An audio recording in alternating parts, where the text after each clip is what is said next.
घनदाट जंगल, सोसाट्याचा वारा, हवेत एअर ॲम्ब्युलन्स आणि क्षणात जोरात आवाज. बारामतीच्या विमान अपघाताची आठवण ताजी असताना देशाला हादरवून टाकणारा आणखी एक अपघात समोर येतोय. झारखंडच्या रांचीमधून दिल्लीकडे निघालेली एक एअर ॲम्ब्युलन्स ही घनदाट जंगलात कोसळली आणि यात विमानातील रुग्ण, डॉक्टर, स्टाफ सहित सर्वच्या सर्व 7 जणांचा दुर्दैवी अंत झाला. हा अपघात नेमका कसा घडला, नेमकं झालं काय, जाणून घेऊयात सविस्तर. 23 फेब्रुवारीला सोमवारी रात्री झारखंडच्या चतरा जिल्ह्यातील सिमरियाजवळ एका भीषण विमान अपघातानं संपूर्ण देशाला धक्का बसला. रांचीहून दिल्लीकडे निघालेल्या red bird airways private limited या कंपनीच्या ब्रिज क्राफ्ट C-90 या एअर ॲम्ब्युलन्स विमानाचा अपघात झाला. संध्याकाळी 7:11 या विमानानं रांची विमानतळावरून उड्डाण केलं. दिल्लीत रात्री 10 वाजता पोहोचणं अपेक्षित होतं, पण नियतीनं काहीतरी वेगळंच लिहून ठेवलं होतं. अवघ्या 23 मिनिटात म्हणजे 7:34 एअर ट्रॅफिक कंट्रोलशी या विमानाचा संपर्क तुटला. त्यानंतर लगेचच हे विमान चतरा जिल्ह्यातील कसारिया पंचायत सिमरिया ब्लॉकमधील घनदाट जंगलात कोसळल्याचं निष्पन्न झालं. शाम का समय रहा था और मौसम जिस समय खराब थी, काफी हवाएं, तेज हवाएं और बारिश हो रही थी. उस समय ये एयर एम्बुलेंस जो हमारे पीछे देख रहे होंगे वो ग्रामीण इलाका से बहुत नीचे से उड़ता हुआ आ रहा था.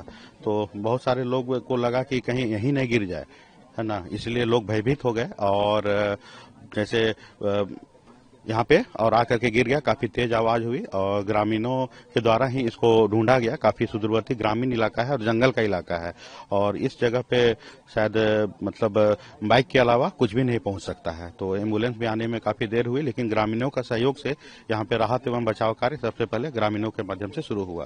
इतना आवाज तेज था कि लगता था कि गिर जाएगा हम लोग के बगले के सामने, बगले पर घरे में. लेकिन वहाँ हम लोग देखे कि दूर में जा गिरा, तब कितना आदमी पुकते पुकते कह रहे गिर गलो जहाजवा गिर गलो एरोप्लेन में. यानी पुकते पुकते में जैसे आदमी देखने लगा तो वहाँ हाथ के थे तो आदमी यहाँ पहुँच गया.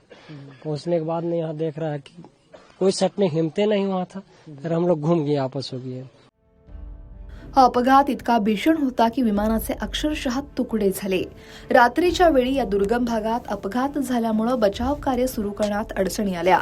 पोलीस, जिल्हा प्रशासन आणि बचाव पथकं तातडीनं घटनास्थळी पोहोचली, पण जंगलातला अंधार आणि खराब हवामानामुळे मदत कार्याला उशीर झाला. सकाळपर्यंत ही दुःखद बातमी समोर आली की विमानातील एकही प्रवासी किंवा कर्मचारी वाचलेला नाही. या अपघातात 7 जणांचा मृत्यू झाला, ज्यात रुग्ण आणि त्यांना जीवनदान देण्यासाठी निघालेले डॉक्टर आणि कर्मचाऱ्यांचा समावेश होता. या अपघातात पायलट कॅप्टन विवेक विकास भगत, को पायलट कॅप्टन सवराज दीप सिंग, रुग्ण 41 वर्षीय संजय कुमार, डॉक्टर विकास कुमार गुप्ता, पॅरामेडिक सचिन कुमार मिश्रा, अटेंडंट अर्चना देवी आणि दुसरे अटेंडंट दुरू कुमार यांचा मृत्यू झाला. रुग्णाला तातडीनं उपचारासाठी दिल्लीला नेलं जात असताना ही घटना घडली.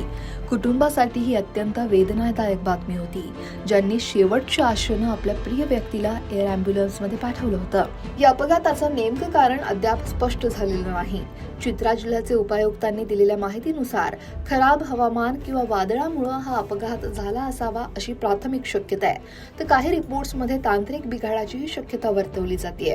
DGCAनं या घटनेची गंभीर दखल घेतली असून एअरक्राफ्ट ॲक्सिडेंट इन्व्हेस्टिगेशन ब्युरो म्हणजेच AAIBला या अपघाताची सखोल चौकशी करण्याचे आदेश दिले आहेत. विमानाचा ब्लॅक बॉक्स शोधण्याचा आणि घातपाताच्या कारणांचा तपास करण्याचं काम सुरू आहे. पण एका महिन्याच्या आत घडलेल्या या 2 मोठ्या घटना, त्यामुळे हवाई वाहतूक क्षेत्रातील सुरक्षा नियमावली आणि तिच्या अंमलबजावणीवर गांभीर्यानं विचार करण्याची गरज निर्माण झाली आहे. संपूर्ण घटनेविषयी, अपघाताविषयी तुम्हाला काय वाटतंय? कमेंट नक्की करा आणि लोकमत सबस्क्राईब करायला विसरू नका.